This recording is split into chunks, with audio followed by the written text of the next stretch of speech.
People often tell me, or I often hear people saying, it's too late to pursue my dreams. I've missed the boat.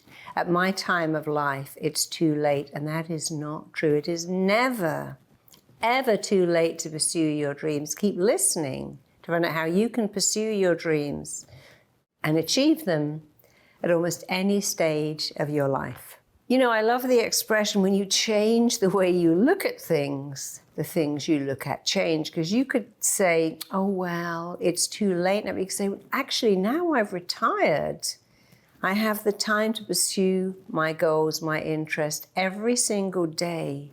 You get a chance to reinvent yourself. In fact, you can reinvent yourself twice every day. The first way is to change how you think. And the second way is to change what you do. It is never, ever, ever too late to find a goal, to follow that goal, to turn that goal into a passion, maybe to turn that goal into a business. Age is not a barrier. And not having enough time is not a barrier. Here's an expression of, if you want something done, give it to a busy person. So we often have a belief that we come out of school, we go to college, we leave college, we're trained, and we go into a career and we stay there for life. But you know, who you are at 18, who you are at 20 is often not who you are. Some of the most successful people in the world changed career at 50, at 60, at 70. After all, Frank McCourt, who wrote Angela's Ashes, was a teacher in New York. And when he retired, he had time. He thought, wow, I've been teaching, writing stories all my life. And he finally wrote Angela's Ashes, which had one of the best opening lines ever. He said, a poor childhood, you need a poor Irish childhood. You need a poor Irish Catholic childhood. That's a poor childhood. And then he wrote Tis. And there were many people, Catherine Cookson, Mary Wellesley, who wrote The Chamomile Law, and wrote that when she was in her 80s. She said, I finally had time. I was so busy having sex. And at 80, I sat down and wrote about sex. When I stopped having sex, I got to write about it.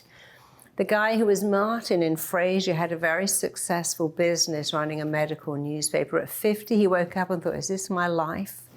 I really want to act, but who's going to employ me at 50? I've never acted before. But he began to act for the joy, being in what we call amateur dramatics, just the local theatre, just for fun, just because he had a passion, a calling to act. And someone in the audience saw him, cast him in Frasier. He was Martin, and he was set for life. And when Frasier ended, they said, what do you want to do next? He said, I'm going to go back into the theatre. I don't need the money.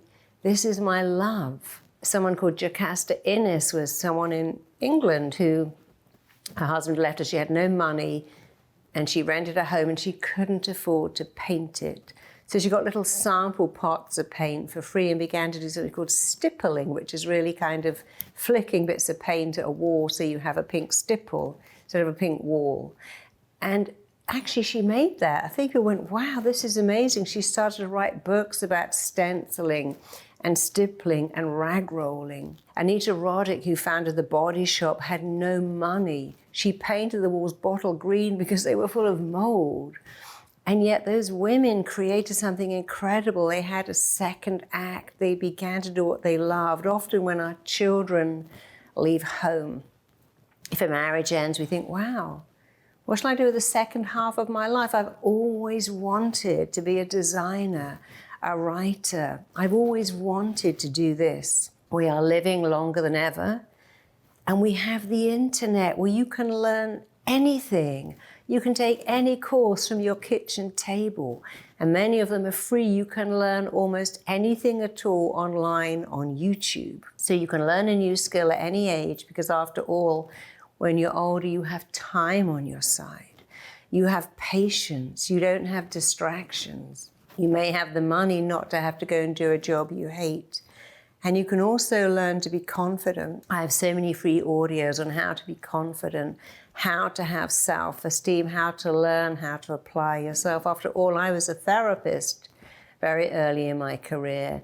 And much later, I became a writer and a speaker, and then I began to train people in RTT. I have 20-year-olds to be therapists. I've also trained people in their 70s. Many people have said to me, you know, I retired, I am bored out of my mind. And this RTT, wow, you know, I can work for 2 hours a day. I can see 2 clients a day or 1.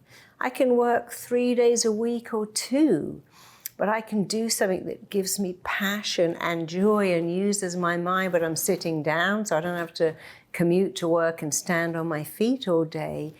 And the great thing about being a therapist is when you're older, you are seen as wiser. You're seen as a sage. So we train people of 73, 74. I recently trained a man from Holland who'd retired and was so sad and depressed. He said, my life is empty. I get up, I have a bath, read the paper and go, well, that's the first hour gone.